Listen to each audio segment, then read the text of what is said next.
I mean, you were kind of a serial entrepreneur like early on, right?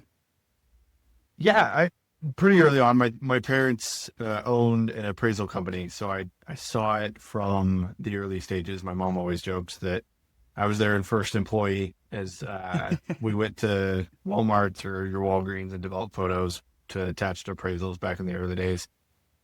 And then, yeah, my first business venture personally was the DJing business Mm. that my best friend and I started after, right? Entrepreneurship is just identifying a need and finding a way to solve it. And in this case, my best friend and I at the time worked for a catering company, and the lady that owned it kept saying, I can't find a good DJ. Mm. And we decided that we could DJ weddings, and it was nice because we had a pretty healthy funnel on clients, just working with our uh, kind of contact at the catering company. So that worked out pretty well. And then from there, I have expanded into quite a few other business ventures. But yeah, that's kind of the state of it, I guess. I love it, man. Well, I mean, it's so much fun because I feel like I don't know. I feel like my story is like pretty similar to yours, honestly. I mean, I feel like most entrepreneurs that end up working for themselves to some degree, like started the way you were talking about. Like they were just doing, something. They kind of fell into whatever it is they were doing, and then they kind of fell in love. Do you feel like that's kind of what happened to you?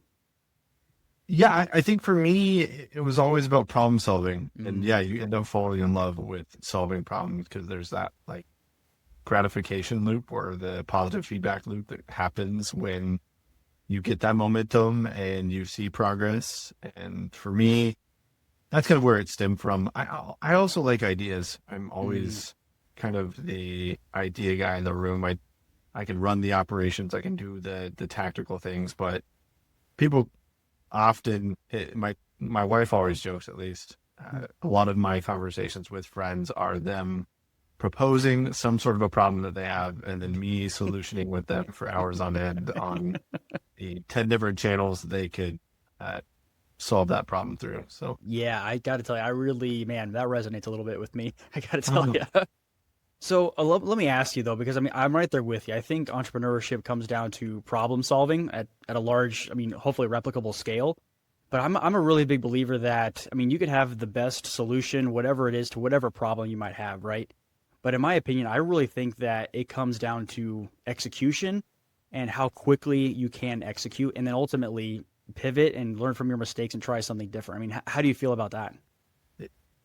I agree with you. I think it's a balanced approach in the sense Mm, of, yeah, rapid iterations, how quickly you can pivot, learn, and then grow.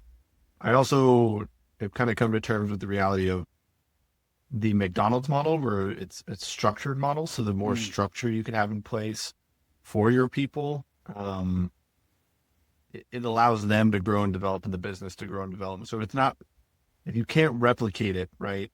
We're kind of seeing this with one of our restaurants right now is the chef is the business. And yeah. so if you can't replicate that culture among the people, and if you can't replicate the processes, the menu, even the ordering of the food, everything else, that's not, you can't replicate that. You don't necessarily have a business. You have an entity that's built on an individual. Yeah. So yeah, I agree with you. We currently, I guess I can't say their names. At Plexus deal with a lot of startups, and those startups are run hard, fail fast, learn, iterate. But I think there has to be a healthy balance of that and some sort of semblance of structure. Mm. And that's for me, right? I think I'm very much like, let's poke it and break it and see what happens. But at the same time, depending on the scale of your organization, that can leave a lot of people behind if you don't have good, clear structure, and not everyone operates on the outside your comfort zone, breaking things. Yeah, I mean I feel like that's kind of I would argue that's maybe the hardest mindset shift that you have to deal with when it comes to being an entrepreneur is where like you just have to get it out there and do it and be willing to say like, well, that didn't work at all, so let me try something different. How have you personally struck that kind of balance where you have to iterate, you have to try things, you have to break them a lot of the time, but then you also have to, build that structure too. Yeah, I think, right, we're almost talking about a human principle in sorts too, is right. There's a element of humility in that rapid iteration. So you have to, I like to find ways to humble myself and then remind myself that I'm going to fail time and time again. I went on like a 2-year streak where I identified things that scared me that I knew I wouldn't be good at first and had to go in as a beginner. So I started that out with teaching cycling classes, Okay. and then I pivoted to doing comedy on stage, Wow. Okay. and then I did jujitsu, and I've more recently done rock climbing. And nothing humbles you more than a 10-year-old sitting the route Yeah. right after you tried 15, 20 times for rock climbing. So I think for me, right, the question of how do I fail fast is I find ways to humble myself almost daily. I will tell dad jokes in a lot of my staff meetings, or we do team huddles almost every day. And the dad jokes suck. They really do. But I come to the table every single day and I take a swing and I miss and I'm perfectly fine with it, right? And so then I can take that same approach to my work and understand that I'm not going to get it right every single time, but the more swings I take at it, the better I'm going to get and the better my team's going to get. And Yeah, kind I of the mean, approach. I absolutely agree with you. I mean, it comes down to conscientious failing, right? I mean, I feel like sometimes people, like we were like, oh, well, I tried this thing, the business or whatever it was, verbiage in sales or whatever we're talking about, right?